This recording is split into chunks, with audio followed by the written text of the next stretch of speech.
Ils sont de retour, les San Antonio Spurs de Mitch Johnson, Victor Wembanyama, Stephen Castle, Dylan Harper, De'Aaron Fox et toute la compagnie sont de retour et viennent de relancer ces finales NBA 2026 au terme d'une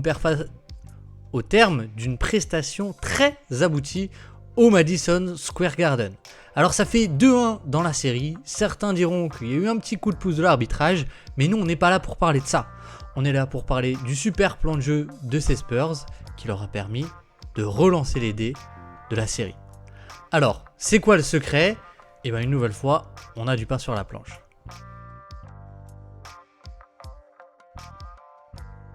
On en prendrait bien encore 4 de plus, mais vous l'aurez compris, au maximum, il reste 5 vidéos cette année. Donc, on compte sur vous pour nous soutenir jusqu'au bout, avec un petit like et un petit commentaire, c'est ce qui nous aide le plus. Merci beaucoup.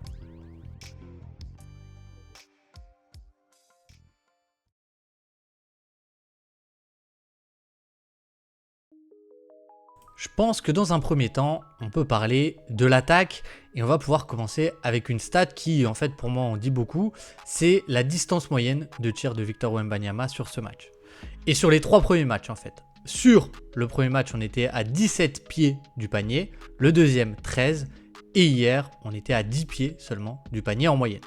Donc en gros, on a réussi à se rapprocher du panier pour Victor Wembanyama et pour les Spurs plus au global. Et comment est-ce qu'on a fait ça ? Grâce à un play call qui a pas beaucoup changé, mais qui a eu des petits ajustements qui ont fait la différence.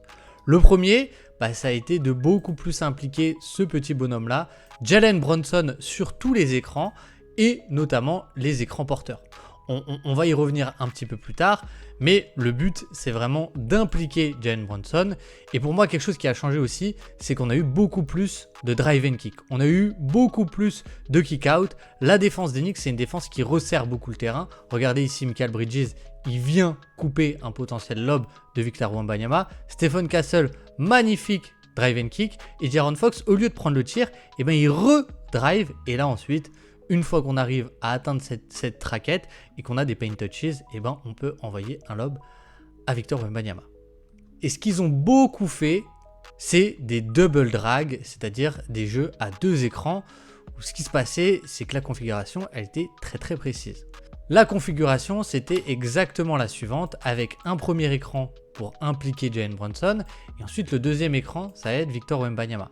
Pourquoi ? Parce que Brunson, il fait pas un switch, il fait un edge and recover, donc il va venir sortir fort, puis revenir en position.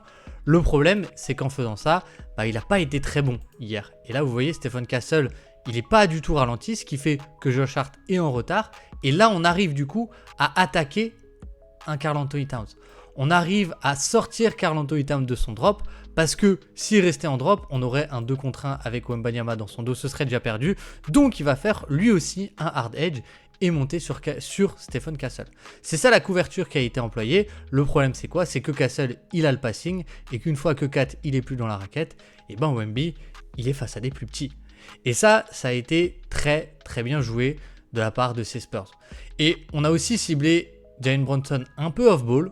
Et sur cette possession, on le voit très bien, De'Aaron Fox, il va remonter ici. Et sur cette possession, on le voit très bien, De'Aaron Fox, il va remonter ici et Champagny descendre. Pourquoi ? Pour échanger Josh Hart et Jalen Brunson. Vous voyez ici. Et que ce soit à Jalen Brunson de se retrouver en aide.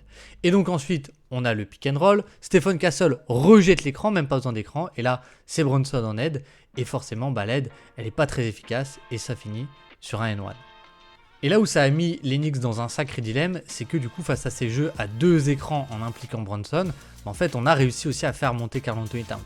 C'est quelque chose qui a été préparé de la part des Knicks, c'est ok, vu que de toute façon, on veut pas Wembanyama qui roll, mais que si on a Brunson, c'est ce qui risque de se passer, on va faire monter Karl Anthony Towns, vous voyez ici très agressivement sur Castle, sauf que là, on a cette passe hors du commun de Stephen Castle qui regarde le corner opposé alors qu'il est à mi-terrain, on est sur du Luka Doncic-esque et évidemment, OG Anunoby va se faire avoir, il va sortir et ça libère, le alley-oop géant pour le géant des Spurs et encore une paint touches et on a vraiment beaucoup trouvé le cercle sur ce match-ci et c'est assez intéressant parce que c'est quelque chose que les Knicks essayaient de pas avoir Et ce que les Spurs ont réussi à renverser tout simplement cette situation.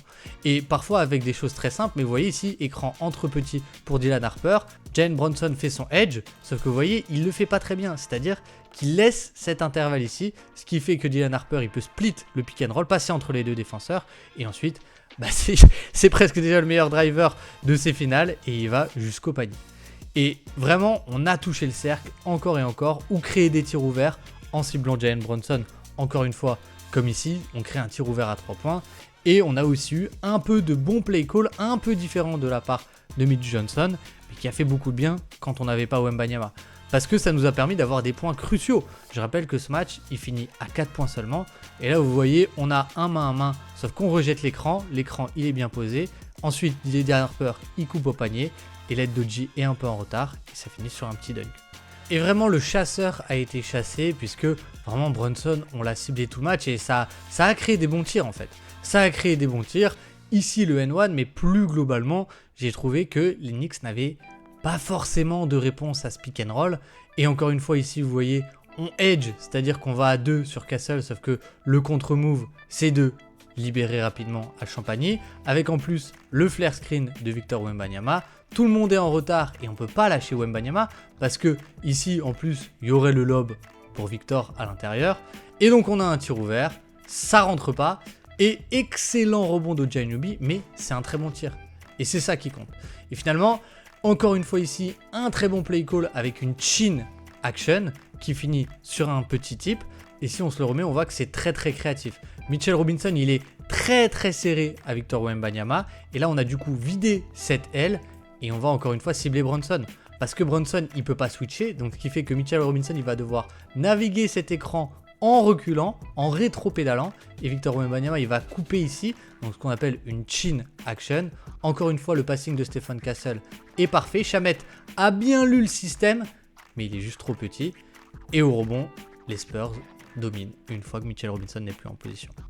Encore un play call assez sympa pour libérer le rôle de Victor Wembanyama. Enfin, un Spain pick and roll, j'ai envie de dire, qui libère le lob.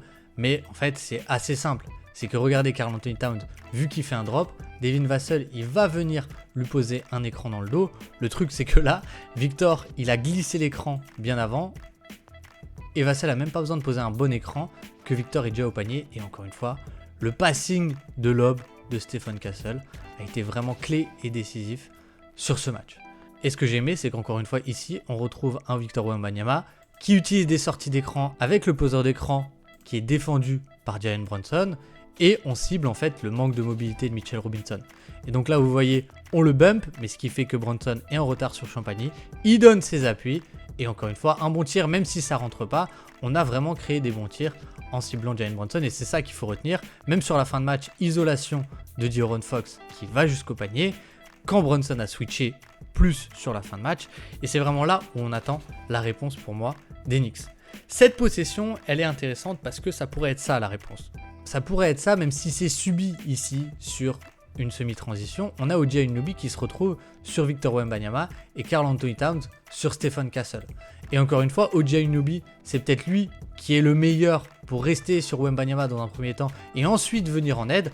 En plus, Karl Anthony Towns, il peut dézoner de Stephen Castle. Donc, à voir si Mike Brown avance ce pion au prochain match. Mais les risques et les conséquences pourraient être aussi assez énormes avec Castle qui pourrait cibler Karl Anthony Towns.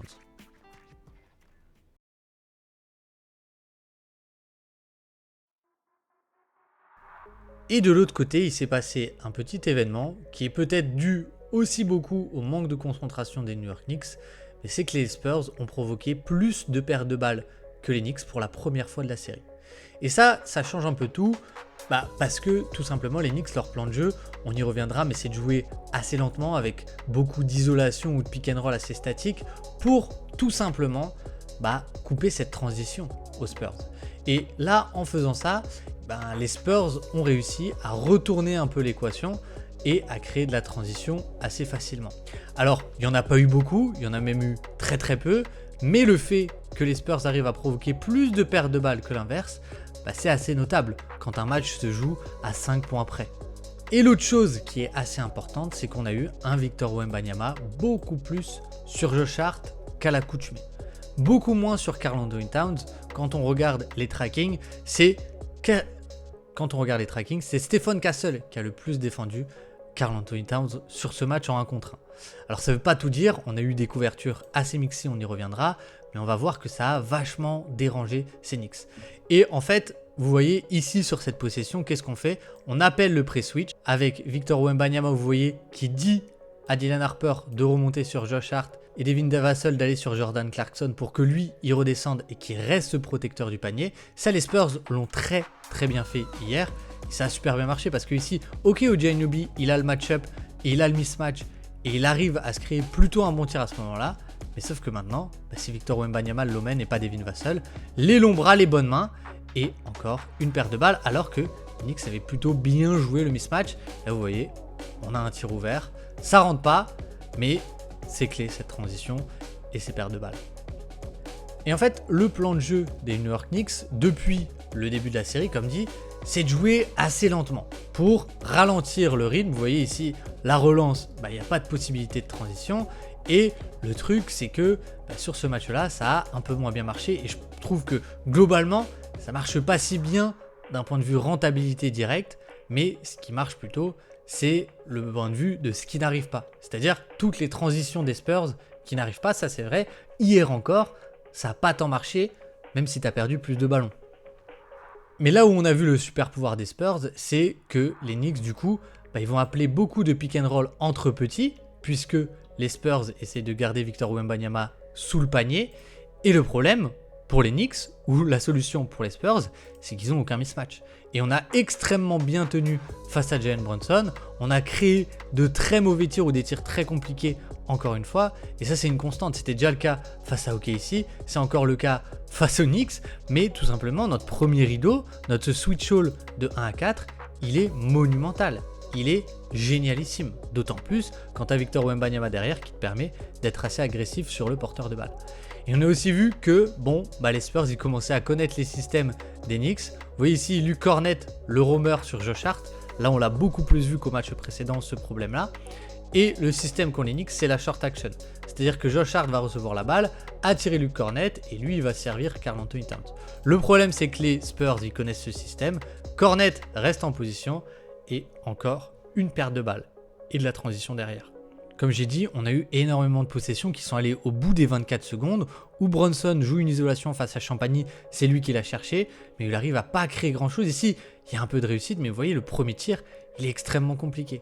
Encore une fois ici, un pick and roll où on implique les petits, on implique les guards des Knicks pour chercher Champagny qui est peut-être le moins bon défenseur, mais qui est excellentissime et qui va encore une fois provoquer un tir très compliqué. En plus, le stunt assez agressif de Stephon Castle depuis Josh Hart ici. Et donc Brunson, il se retrouve avec une possession qui va nulle part et une nouvelle paire de balles pour les Knicks et de la transition pour les Spurs. Et en fait, cette possession, pour moi, elle est clé pour comprendre ce qui se passait réellement de la part des Spurs défensivement. Ce qui se passait, c'est que on veut encore plus à tout prix garder Victor Wembanyama en low man. Et donc, il commence sur Karl-Anthony Towns, mais dès qu'il voit le principe de la Princeton Offense, à savoir que Karl-Anthony Towns va remonter ici dans l'elbow, vous voyez, on pré-switch et c'est Carter Bryant qui le prend. Et derrière, bon cut d'Alvarado, mais vous voyez ici la place que prend Victor. Ça libère quand même un close-out à McBride, mais bonne aide de De'Aaron Fox. Et une fois qu'on est là, Victor, il est encore une fois sous le panier. Les bonnes rotations pour repartir en position. Et encore une dissuasion au cercle. Ça arrive dans les mains de Shamet. Il reste 3 secondes contre de Carter Bryant. Et en fait, ce qui se passait, c'est que quand Karl-Anthony Towns était en bas sous le panier pour jouer le rebond, Wembanyama le prenait. Mais quand il remontait ici à l'aile, on le laissait un plus petit le prendre. Même De'Aaron Fox, et pour moi c'est là où les Knicks sont un peu mal joués, c'est qu'ils n'ont pas attaqué ces mismatchs. Et en fait, c'est assez frustrant parce qu'avec ce spacing là, quand Karl-Anthony Towns il attaque en puissance un plus petit, on a créé des bons décalages. Pour moi, c'est de là que sont venus les meilleurs moments de la part des Knicks. Même ici, face à Luke Kornet, il l'attaque en 1 contre 1 et ça va jusqu'au panier. Mais c'est avec Karl-Anthony Towns qui est assez agressif sur son propre scoring plus que sur de la création. Et vraiment, ça a créé des décalages. Encore une fois, ici, Wembanyama en low man On vient doubler Karl Anthony Towns au post-up parce qu'il y avait Stephen Castle sur lui. On libère, extra passe, attaque de close-out, extra passe, et là on a un tir ouvert. Et alors, pour moi, ce deuxième carton, il est un peu trompe-l'œil parce qu'on a eu 3 tirs à 3 points de Josh Hart, mais qui a été volontairement laissé ouvert de la part des Spurs. C'est lui qu'on abandonnait quand on entrait en rotation, et certes, il les a mis dans le deuxième carton, mais c'est des tirs que la défense est prête à laisser, et on va voir si Josh Hart continuera à les prendre. Et là-dessus, on le voit complètement, dès que Brunson arrive à passer le premier rideau, Wembanyama, il vient ici fermer l'axe, et Vassell, il vient tout de suite fermer le corner sur OG Anunoby. Ce qui se passe, c'est quoi? C'est que du coup, on force la passe à Josh Hart, et ensuite, on se redéploie dans ce sens-là. Mais c'est là où c'est intéressant de la part des Knicks, c'est qu'ils ont placé Josh Hart presque systématiquement ici, à 3 points, et pas dans les corners. Parce que sinon, il serait gardé par Wembanyama, et ce que là, du coup, Wembanyama, il est gardé par OG Anunoby. Enfin, il défend OG Anunoby plutôt, et du coup, il doit faire le close-out. C'est peut-être là où il n'est pas très bon, c'est quand il doit faire les close-out sur un bon shooter, notamment un OG Anunoby qui l'a eu, encore une fois, quelques fois hier. Mais vraiment, pour moi, il y a quelque chose à faire avec la création de Karl Anthony Towns. Les meilleures séquences des Knicks sont venues là-dessus, et ça, c'est un des rares tirs ouverts en deuxième mi-temps qu'on a trouvé. Et ça part de quoi? Ça part de Karl Anthony Towns qui joue l'isolation face à un mismatch. Luke Kornet, il attaque le décalage, hop, on attire le close-out et l'aide de Stephen Castle, attaque de close-out, drive and kick, on crée des décalages et notre spacing fait la différence. Et donc que ce soit face à Kornet ou face à un plus petit, il faut vraiment réussir à trouver Karl Anthony Towns pour moi dans ces situations. Et ce qu'ont très bien fait les Spurs aussi pour moi, c'est qu'ils ont été très très agressifs sur les close-out, quitte à tout simplement laisser des drives dans un second temps. On a réussi vraiment à baisser la fréquence à 3 points de ces Knicks. Et ce qui est intéressant, c'est qu'on a été aussi assez agressif sur 4 et on l'a complètement coupé de l'action dans les séquences où il n'y avait pas Brunson. Et ça, c'est intéressant de voir, encore une fois, qui est sur Karl Anthony Towns. C'est Stephen Castle, que vous voyez ici, et où est Wembanyama sur le joueur dans le corner. Peu importe qui c'est, finalement. Peu importe qui c'est. Et vous voyez là, il est bien en deny Stephen Castle, peut-être à la limite pour certains, mais Towns ne touche pas la balle face à un mismatch, et une fois qu'il arrive sous le panier, et qu'on a ce mismatch au rebond, comme sur le match 1 et 2, ben là on rééchange avec Castle qui repart dans le corner, et Wemby qui garde Karl Anthony Towns. Aucun décalage qui est créé. De'Aaron Fox, petite inattention, mais il se reprend bien. Tir compliqué. Et là, vous voyez, Wembanyama fait le box-out sur Towns. Et on arrive encore une fois à sécuriser le rebond qui nous avait fait un peu mal sur les 2 premiers matchs.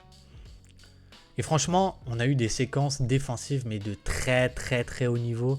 Comme celle-ci qui est assez ahurissante parce que l'attaque est très bonne.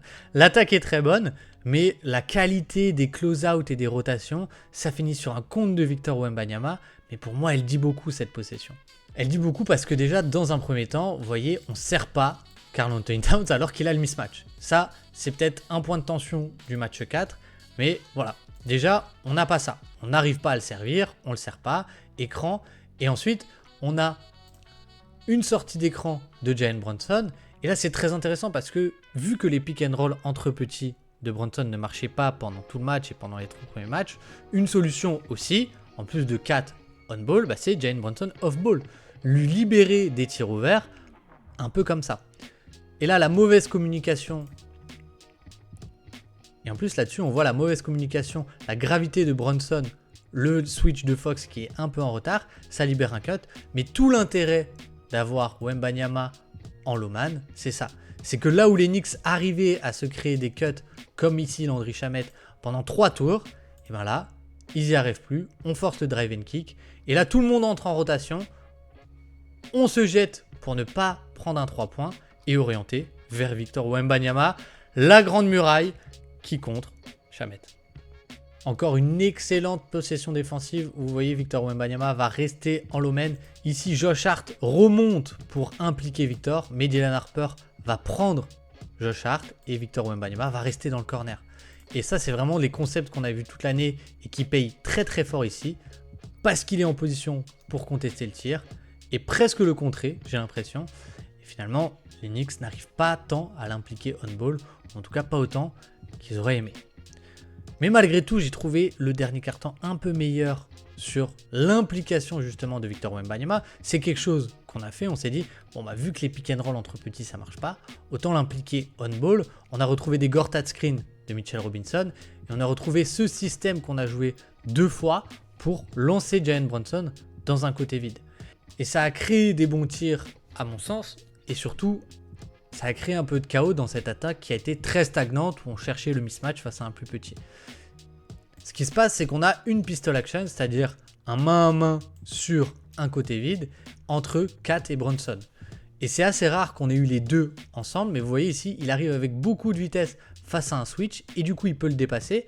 Et certes, ici il ne le met pas, mais ça c'est un très très bon tir pour Brunson et le faire arriver lancé face à une défense un peu statique de switch, ben c'est plutôt pas mal. C'est plutôt pas mal et ça peut être une solution puisque l'isolation marche pas tant que ça. Et sur une autre possession, encore une fois, on a les deux combinés ensemble et on le fait aller vers un côté qui a été vidé.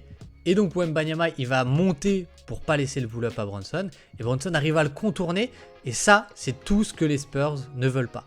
Victor Wembanyama au large qui n'est pas en position de défendre un drive de Brunson. Et donc ça peut être quelque chose à travailler pour moi sur le prochain match. Essayer de plus travailler pour impliquer Victor Wembanyama, pourquoi pas sur un côté vide. Karl Anthony Towns face à des mismatchs et Jalen Brunson beaucoup plus en mouvement. Mais donc cette défense leur a permis de conserver leur avance malgré un comeback des Knicks. Et ensuite on a eu 2 daggers. La réussite est enfin tombée du côté des Spurs, de Stephen Castle et ensuite de De'Aaron Fox en isolation face à OG Anunoby, s'il vous plaît. Et les Spurs ont relancé la série. Donc voici pour le débrief de ce match 3. On n'est pas au bout de nos surprises avec ces deux équipes. En tout cas, j'espère que la vidéo vous aura plu. Merci de m'avoir regardé. Et je vous dis à jeudi pour le match 4 sous haute tension.